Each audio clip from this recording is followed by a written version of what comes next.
Teman-teman, salah satu warna kehidupan yang senantiasa kita hadapi dalam kehidupan sehari-hari kita adalah kejadian-kejadian yang tidak kita sukai, atau bahkan kejadian yang kita nilai begitu buruk.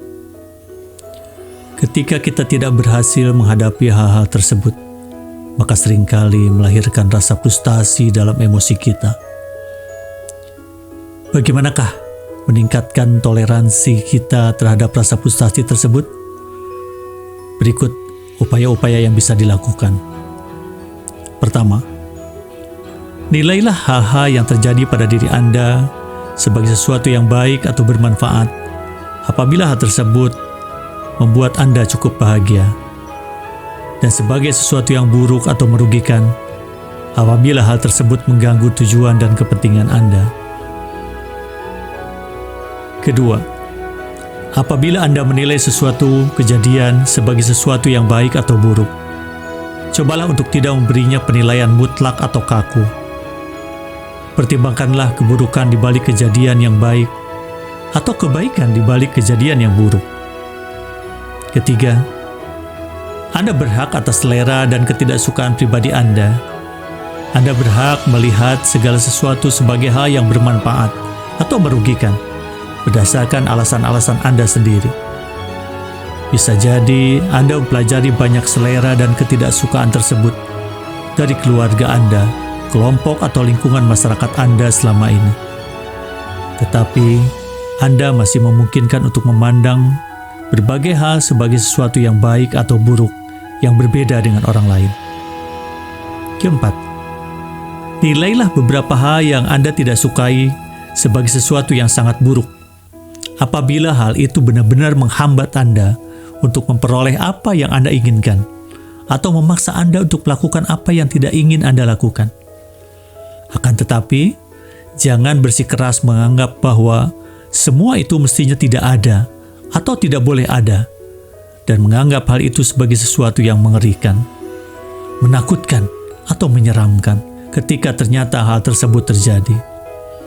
Sadarilah bahwa semua itu memang harus terjadi. Meskipun Anda punya beberapa alasan berharap agar semua itu tidak terjadi. Memang, begitulah keadaannya. Akuilah itu, hormatilah itu, dan terimalah itu. Kelima, menamai kondisi yang Anda rasakan buruk tersebut sebagai sesuatu yang mengerikan atau menakutkan. Menyiratkan bahwa kondisi tersebut seolah-olah memang buruk total, 100% buruk. Padahal kenyataannya tidaklah separah demikian. Bisa jadi Anda akan menemukan pelajaran atau hikmah di balik kondisi tersebut. Pelajaran atau hikmah tersebut bisa Anda dapatkan karena mengalami kondisi tersebut. Keenam, bersama rasa ngeri dan rasa takut, Anda sering menganggap bahwa Anda tidak sanggup menanggung hal-hal yang sangat buruk tersebut. Padahal sebenarnya tidak begitu. Seandainya Anda benar-benar tidak sanggup menanggungnya, Anda akan mati karenanya. Maka Anda hanya akan mengalaminya satu kali saja seumur hidup.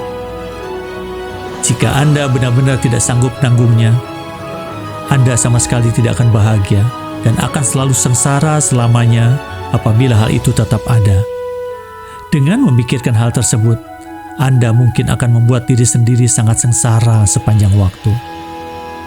Ketujuh, sadarilah bahwa apabila Anda mendefinisikan sesuatu sebagai hal yang mengerikan, bukan sekedar buruk, Anda tanpa sadar menciptakan perasaan gelisah yang kadang-kadang lebih buruk daripada peristiwa yang menjengkelkan yang terjadi tersebut. Dengan demikian, Anda mungkin akan panik dan membuat diri depresi. Atau Anda mungkin membuat diri sendiri begitu kacau sehingga tidak berhasil mengatasi masalah-masalah Anda, dan dengan demikian mengakibatkannya malah makin mengerikan. Kedelapan, kemampuan mentolerir kejadian-kejadian yang mengecewakan dengan baik akan meningkatkan kekuatan Anda untuk mengubah sesuatu yang dapat Anda ubah. Kesediaan menerima dan menanggung penyakit dan derita akan membantu Anda mengatasinya dengan lebih baik. Kesediaan menerima kondisi-kondisi yang sulit akan membantu Anda merasa tidak begitu takut tentang hal tersebut dan lebih berhasil meskipun terganggu karenanya. Kesembilan, perhatikanlah keuntungan dan kerugian dalam mengatasi orang-orang dan situasi-situasi yang sulit. Tindakan membenci, menghindari, dan tidak bersedia mengatasinya mungkin akan lebih mudah untuk jangka pendek, tetapi tidak demikian untuk jangka panjang. Kesepuluh, akuilah bahwa kegelisahan diri Anda tidak gampang disembuhkan, dan hanya lewat upaya-upaya dan latihan-latihan Anda mungkin bisa menguranginya. Lihatlah bahwa upaya dan latihan tersebut bermanfaat dalam jangka pendek maupun jangka panjang. Karena gangguan diri Anda adalah sesuatu yang menyakitkan, menyita waktu dan energi, tidak produktif dan tidak menyenangkan. Waktu dan kesulitan Anda dalam menguranginya akan sangat bermanfaat, terutama jika Anda mau mencoba untuk menjadi lebih baik dan membuat diri Anda tidak begitu gelisah. Terakhir, cobalah arahkan perhatian pada tantangan yang menggembirakan ketika mengerjakannya, bukan hanya pada kesulitan dan upaya-upaya mengatasinya. Anda mungkin saja melihat bahwa ketidakadilan dan kesulitan-kesulitan yang tidak perlu terjadi merupakan sesuatu yang buruk, tetapi semua itu dapat menantang dan malah mungkin menyenangkan untuk diatasi dan dikurangi. Tetap semangat.